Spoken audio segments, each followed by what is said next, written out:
Bagi Tuhan tak ada yang mustahil. Bagi Tuhan tak ada yang tak mungkin. Mujizatnya disediakan bagiku. Ku diangkat dan dipulihkannya. Apapun fakta kita, ada fakta lain yang berbicara, yaitu fakta firman Tuhan. Ketika firman Tuhan disampaikan, maka firman Tuhan itu pasti terjadi. Ketika firman Tuhan disampaikan, maka firman Tuhan itu pasti terjadi. Jadi marilah kita belajar untuk mempercayai fakta firman Tuhan.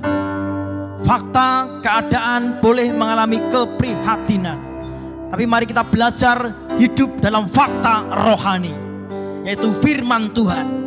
Bangun diri kita berdasarkan firman Tuhan. Bangun diri kita berdasarkan suara Tuhan.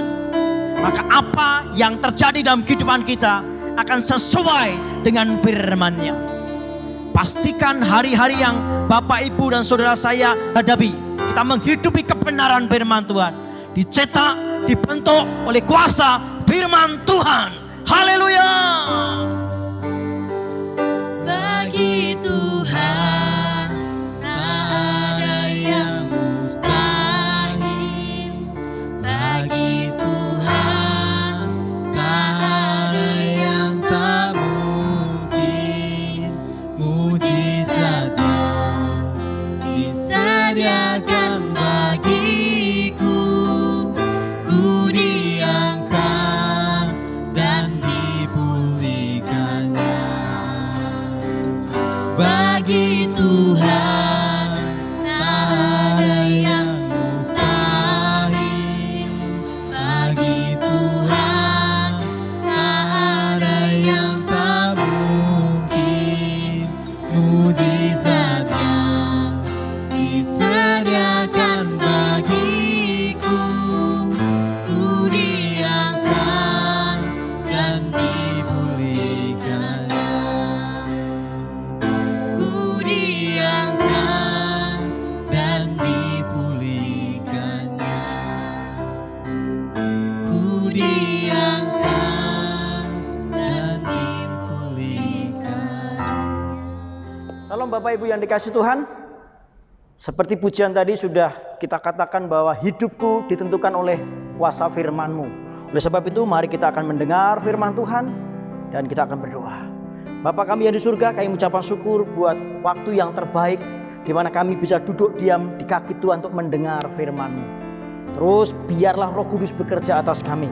Roh hikmat, wahyu, pengertian akan Tuhan tercurah atas kami semua, sehingga sungguh-sungguh kami dibentuk, dicetak oleh kuasa firman Tuhan. Terima kasih Tuhan Yesus. Di dalam nama Yesus yang penuh kuasa kami berdoa dan mengucapkan syukur. Haleluya. Amin. Bapak Ibu yang dikasihi Tuhan, pada hari ini saya akan melanjutkan khotbah minggu yang lalu. Kalau khotbah minggu yang lalu berbicara mengenai apa yang kelihatan, itu ditentukan dari apa yang tidak kelihatan. Dan ternyata yang tidak kelihatan itu adalah pondasi firman Tuhan. Nah, jadi hari ini saya akan berbicara mengenai bagaimana membangun pondasi firman Tuhan dalam kehidupan kita, supaya kita menjadi orang yang kuat, supaya kita menjadi orang yang berkemenangan. Ketika ada tantangan, kesulitan, badai kehidupan menerpa kita, kita akan kuat karena kita memiliki pondasi kebenaran firman Tuhan. Ya, yang pertama kita akan perhatikan cara bagaimana kita membangun kehidupan di dalam pondasi firman Tuhan. Ya, yang pertama adalah menerima firman Tuhan. Bapak Ibu yang dikasihi Tuhan, pastikan kita menerima firman Tuhan di dalam setiap hidup kita, apalagi di zaman seperti ini, di kondisi seperti ini. Ya, kita akan melihat tokoh Alkitab bernama Yusuf. Kejadian pasal 37 ayat 5. Pada suatu kali bermimpilah Yusuf, lalu mimpinya itu diceritakan kepada saudara-saudaranya. Sebab itulah mereka lebih benci lagi kepadanya. Karena katanya kepada mereka, coba dengarkan mimpi yang kumimpikan ini. Tampak kita sedang di ladang mengikat berkas-berkas gandum, lalu bangkitlah berkasku dan tegak berdiri. Kemudian datanglah berkas-berkas kamu sekalian mengelilingi dan sujud menyembah kepada berkasku itu. Lalu ia memimpikan pula mimpi yang lain yang diceritakannya kepada saudara-saudaranya. Katanya, aku bermimpi pula, tampak matahari, bulan dan 11 bintang sujud menyembah kepadaku. Di sini Bapak Ibu, Yusuf mendapat mimpi. Dan mimpi ini dalam bahasa lain itu kalom, pengucapannya kalome. Artinya yang pertama mimpi biasa, yang kedua mimpi dengan maksud kenabian atau profetik. Jadi artinya mimpi yang diterima oleh Yusuf ini bukan sekedar mimpi biasa, tapi mimpi yang bermakna profetik atau kenabian. Dan kalau kenabian itu kata dasarnya itu nabi. Nabi itu penyambung lidah Allah atau menjadi penyambung suara Tuhan. Dengan kata lain, Yusuf mendengar suara Tuhan. Nah, ini menarik ini. Ketika Yusuf sudah menerima firman Tuhan itu, dia sungguh-sungguh memegang erat firman itu. Nah, pertanyaan begini Bapak Ibu Saudaraku yang dikasihi Tuhan. Kenapa harus menerima firman? Yang pertama karena segala sesuatu dijadikan oleh dia, dan tanpa dia tidak ada satupun yang telah jadi dari segala yang telah dijadikan. Dalam Yohanes pasal 1 ayat 3. Jadi tanpa firman Tuhan, tanpa suara Tuhan, tidak ada satupun yang jadi. Termasuk alam semesta ini, semua ini jadi oleh karena firman Tuhan. Jadi kalau kita ingin membangun pondasi hidup kita yang akurat, yang benar, sehingga kita menjadi manusia yang seperti yang kita harapkan dan luar biasa berkemenangan, bangunlah di atas kebenaran firman Tuhan, mendengar suara Tuhan. Ya, akhir-akhir ini ada banyak suara-suara media sosial, suara teman-teman, berita-berita ini itu dan sebagainya. Pastikan kita mendengar suara Tuhan. Pastikan kita membangun diri kita dalam pondasi firman Tuhan. Ya, karena firman itu menciptakan segala sesuatu, dan firman itu menjadikan yang tidak ada menjadi ada. Ketika suara Tuhan kita dengarkan, maka kita ada sebuah pesan Tuhan yang kita terima. Dan pesan itu, suara itu menciptakan segala sesuatu yang belum ada, mengadakan segala sesuatu yang belum ada. Jadi pastikan kita sungguh-sungguh mendengar firman Tuhan. Pastikan kita sungguh-sungguh menerima firman Tuhan. Firman Tuhan itu menjadi pondasi dalam kehidupan kita. Jadi yang pertama, bagaimana kita membangun pondasi hidup kita? Terimalah firman Tuhan. Biarlah suara Tuhan kita dengar lewat pembacaan firman Tuhan, lewat kita merenungkan firman Tuhan, pengajaran rasul-rasul yang kita lakukan setiap hari, berdoa, membaca firman Tuhan. Pastikan bukan sekedar membaca, tapi pastikan kita mendengar suara Tuhan dan menjadi pondasi dalam kehidupan kita. Haleluya.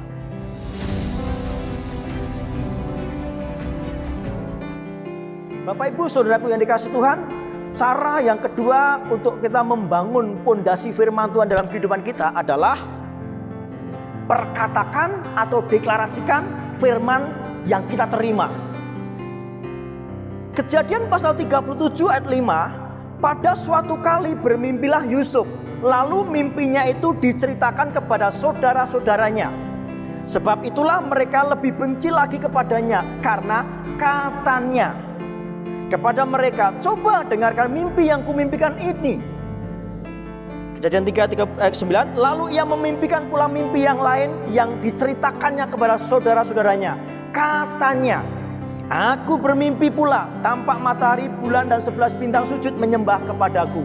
Ada dua kalimat katanya di sini. Jadi ketika Yusuf mendapat mimpi atau kalome tadi, itu tidak diam, tapi dikatakan, dideklarasikan. Responnya bagaimana saudara-saudaranya? Membenci dia. Responnya bagaimana? Memasukkan dia ke sumur gitu. Tapi apa yang dilakukan Yusuf? Ya dia nggak tahu, dia cuma ceritakan saja. Dia menerima, dia ceritakan saja. Dia menerima, dia deklarasikan saja gitu. Nah, perkatakan firman Tuhan, deklarasikan firman Tuhan yang sudah kita terima. Itu salah satu cara untuk membangun fondasi dalam hidup kita. Kenapa Pak harus mengatakan firman? Kenapa harus dideklarasikan firman itu? Kembali, kita baca Yohanes 1 ayat 11. Pada mulanya adalah firman. Firman itu bersama-sama dengan Allah dan firman itu adalah Allah. Ia pada mulanya bersama-sama dengan Allah. Segala sesuatu dijadikan oleh Dia dan tanpa Dia tidak ada satupun yang telah jadi dari segala yang telah dijadikan. Ayat 12 menarik, tetapi semua orang yang menerimanya diberinya kuasa supaya menjadi anak-anak Allah, yaitu mereka yang percaya dalam namanya.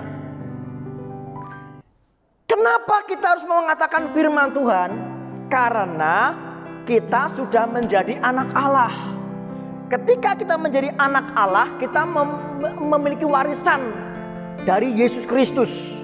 Apa warisan Yesus Kristus? Perkataan yang berkuasa, perkataan yang mengandung mujizat. Ya, jadi perkataan yang Yesus lakukan itu terjadi.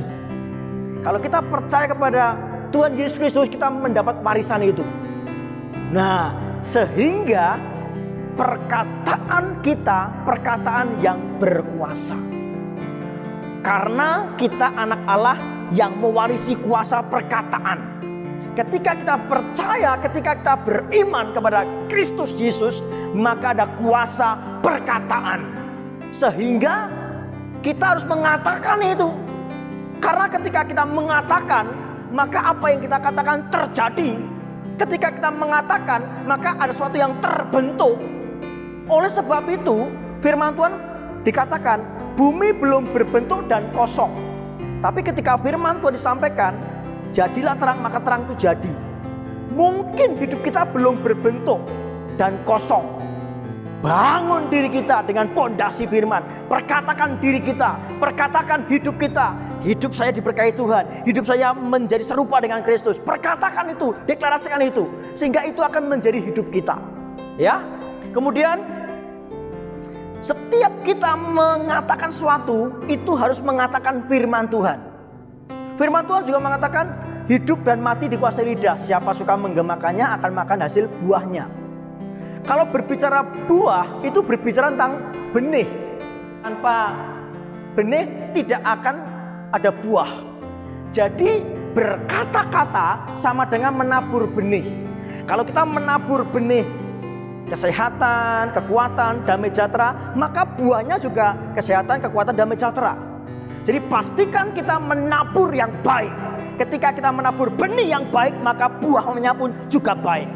Dalam nama Yesus saya berdoa, biarlah kita mulai mengendalikan perkataan kita. Perkataan kita hanya firman Tuhan. Perkataan kita hanya suara Tuhan. Di dalam nama Yesus terjadilah atas kehidupan kita, sehingga kita sedang membangun kehidupan yang sesuai dengan firman Tuhan. Haleluya.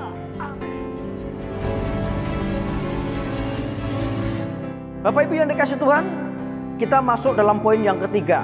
Bagaimana cara membangun pondasi firman dalam kehidupan kita. Kejadian pasal 50 ayat 20 dikatakan demikian. Memang kamu telah mereka-rekakan yang jahat terhadap aku, tetapi Allah telah mereka-rekanya untuk kebaikan, dengan maksud melakukan seperti yang telah terjadi sekarang ini, yakni memelihara hidup suatu bangsa yang besar. Dari kata kalimat firman Tuhan ini, saya menemukan kesimpulan bagaimana cara membangun pondasi firman, yaitu menjaga hati kita dan tidak teralihkan dengan yang lain. Yusuf, dia tahu loh, firman Tuhan mengatakan memang kamu telah mereka-reka yang jahat. Yusuf tahu kalau saudara-saudaranya itu mereka-reka yang jahat. Ini cerita konteks ini setelah Yusuf menjadi penguasa di Mesir, ya, dan saudara-saudaranya yang pernah menyeburkan mereka ke sumur, yang pernah menjual Yusuf, itu sekarang sujud menyembah kepada Yusuf. Dan Yusuf pun mengatakan, memang kamu telah mereka-reka yang jahat. Jadi Yusuf tahu kalian mereka-reka yang jahat kepadaku. Tetapi Allah telah mereka-rekanya untuk kebaikan. Jadi Yusuf ini tetap menjaga hatinya. Saudara-saudaranya membencinya, iri dan sebagainya, dia menjaga hatinya, tidak membalas. Tidak dia memiliki kesempatan, wah ini kesempatan saya sudah menjadi penguasa, sekarang saya kesempatan membalasnya. Enggak, menjaga hati. Dan dia tidak teralihkan dengan mimpinya itu.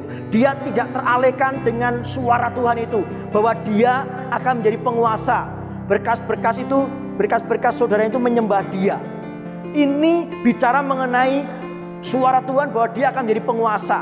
Dan dia tetap konsentrasi di situ, fokus di situ, tidak teralihkan. Ingat ketika Yusuf dimasukkan ke sumur, ketika dimasukkan di sumur, hatinya tetap terjaga. Hatinya tetap fokus bahwa dia memiliki sebuah keyakinan. Suatu ketika nanti kalian akan menyembah aku, mungkin saya di sumur ini. Ketika dinaikkan dari sumur dan dijual oleh saudara-saudara Mesir waktu itu, Yusuf tetap ketika ditali begitu, ditali dan dia dituntun dengan unta karena menjadi budak, dia memiliki sebuah hati yang terjaga. Dia nggak ada kepahitan, nggak ada luka, dia nggak teralihkan akan suara Tuhan itu. Sekarang saya boleh menjadi budak dan engkau menjual saya. Tetapi suatu ketika nanti saya akan menjadi orang yang berkuasa. Nah, inilah yang saya sebut dia menjaga hati, dia tidak terluka, dia tidak kepahitan, dan dia tidak gampang teralihkan dari suara Tuhan. Pastikan diri Bapak Ibu sekalian, kita menjadi pribadi yang sungguh-sungguh menjaga hati kita dan tidak gampang-gampang teralihkan. Kenapa sih harus menjaga hati? Firman Tuhan mengatakan begini, jagalah hatimu baik-baik sebab hatimu menentukan jalan hidupmu. Terjemahan bahasa Indonesia sehari-hari dalam Amsal 4 ayat 23. Di terjemahan firman Allah yang hidup, yang terutama sekali, jagalah hatimu karena hatimu mempengaruhi segala sesuatu dalam hidupmu. Kenapa kita menjaga hati? Karena hati itu menentukan dan mempengaruhi kehidupan. Bapak Ibu yang saudaraku yang dikasih Tuhan, bukan masalah yang menjadi masalah sesungguhnya. Masalahnya adalah kita menjaga hati atau tidak. Yang menjadi masalah adalah bukan masalahnya. Yang menjadi masalah adalah masihkah kita konsentrasi fokus pada firman. Karena ketika kita konsentrasi pada firman, maka firman itulah yang membentuk kita. Firman itulah yang mencetak kita. Pastikan diri kita terus fokus kepada firman Tuhan. Pastikan diri kita tetap fokus kepada suara Tuhan, yang memang itu membentuk, mencetak kita menjadi pribadi yang berkemenangan seperti yang Tuhan harapkan. Terjadilah dalam kehidupan kita dalam nama Yesus. Haleluya. Bapak Ibu yang dikasih Tuhan, kita akan melihat cara membangun pondasi yang keempat, ya. Memiliki keyakinan yang kokoh terhadap firman Tuhan. Kejadian 50 ayat 20 tadi, memang kamu telah mereka-reka yang jahat terhadap aku, tetapi Allah telah mereka-rekanya untuk kebaikan, dengan maksud melakukan seperti yang telah terjadi sekarang ini, yakni memelihara hidup suatu bangsa yang besar. Yusuf memiliki keyakinan yang kokoh, memiliki sebuah keyakinan yang kuat terhadap suara Tuhan, terhadap mimpinya itu. Jadi ketika dia bermimpi dan Kalome itu sungguh-sungguh menghidupi dia, menguasai dia, mencengkeram dia, nah itu menjadi sebuah keyakinan yang kuat, yang kokoh. Sehingga ketika dibenci, ketika difitnah, ketika dimasukkan penjara dan sebagainya, Yusuf nggak goyah. Dia lebih percaya kepada firman Tuhan. Dia lebih percaya pada suara Tuhan daripada hal-hal yang lahiriah tadi. Memang fakta yang dialami itu fakta yang menyakitkan. Tetapi dia melihat fakta rohani. Apa fakta rohani? Dia akan menjadi penguasa. Ini yang harus kita pelajari dan itu menjadi pondasi dalam kehidupan kita. Jadi ketika kita secara fakta memang ada banyak hal-hal yang sepertinya memprihatinkan. Mari kita melihat fakta rohani. Mari kita melihat firman Tuhan. Jadikan firman Tuhan sebagai pondasi dalam kehidupan kita. Kita memiliki sebuah keyakinan yang kokoh. Bapak Ibu, Ibrani pasal 11 ayat 1, firman Tuhan mengatakan begini dalam bahasa Indonesia sehari-hari. Beriman berarti yakin sungguh-sungguh. Sekali lagi, beriman berarti yakin sungguh-sungguh akan hal-hal yang diharapkan. Berarti mempunyai kepastian akan hal-hal yang tidak dilihat. Dalam bahasa aslinya itu pistis. Lebih dalamnya artinya keyakinan akan kebenaran apapun. Kemudian arti berikutnya keyakinan yang kokoh. Jadi dengan kata lain, Yusuf memiliki sebuah keyakinan yang kokoh, pistis terhadap suara Tuhan. Sehingga keyakinan itu terjadi dalam dirinya. Ini yang luar biasa. Kita bukan ditentukan oleh kata orang. Kita bukan ditentukan oleh keadaan. Tapi kita ditentukan oleh firman Tuhan. Pastikan kita memiliki keyakinan terhadap firman Tuhan. Mari kita belajar seperti Yusuf. Secara kondisi keadaan itu nggak mungkin dia akan menjadi penguasa. Tetapi Yusuf memiliki sebuah pistis, keyakinan yang kokoh. Suatu saat nanti saya akan menjadi penguasa. Walaupun sekarang saya di sumur. Suatu saat nanti saya akan menjadi penguasa. Walaupun saya sekarang di penjara. Suatu saat nanti saya akan menjadi penguasa. Walaupun saya sekarang menjadi budak. Ini yang menjadi keyakinan yang kokoh terhadap Yusuf. Mari kita membangun diri kita dengan pondasi firman Tuhan. Mari memiliki sebuah keyakinan yang kokoh, yang kuat. Mari memiliki sebuah pistis, keyakinan yang tak tergoyahkan akan suara Tuhan, akan firman Tuhan. Ketika kita memiliki keyakinan yang kokoh seperti itu, maka kita akan terjadi seperti yang kita imani. Jadi Bapak Ibu yang dikasih Tuhan, biarlah melalui firman Tuhan ini kita sungguh-sungguh memiliki sebuah keyakinan yang kokoh. Belajar firman Tuhan, baca firman Tuhan, renungkan firman Tuhan, dan itu menjadi rema dalam kehidupan kita. Itu menjadi sebuah keyakinan yang kokoh dalam kehidupan kita. Saya pasti menjadi seperti yang difirmankan. Bapak Ibu yang dikasih Tuhan, kita akan melihat kesimpulan dari apa yang saya sampaikan hari ini. Jadi bagaimana kita membangun pondasi firman Tuhan? Yang pertama, menerima firman Tuhan. Pastikan kita menerima firman Tuhan. Baca firman Tuhan setiap hari, dan firman Tuhan itu sungguh-sungguh kita pegang, kita terima, ya, kita terima. Yang kedua, perkatakan atau deklarasikan firman yang kita terima. Ayo kita belajar untuk mendeklarasikan firman.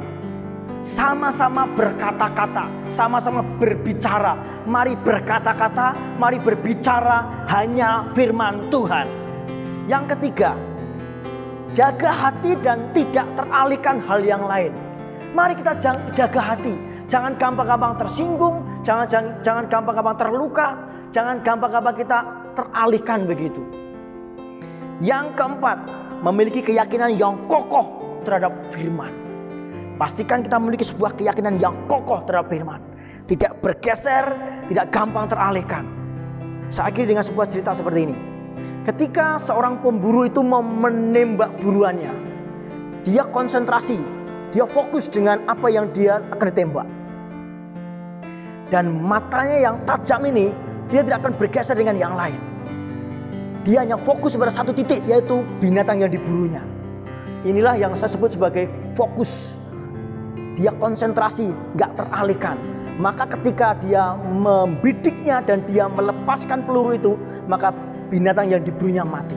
Itulah yang disebut dengan konsentrasi fokus, tidak gampang teralihkan. Biarlah melalui firman Tuhan ini kita sungguh-sungguh memiliki keyakinan yang kokoh terhadap firman Tuhan. Mari kita berdoa.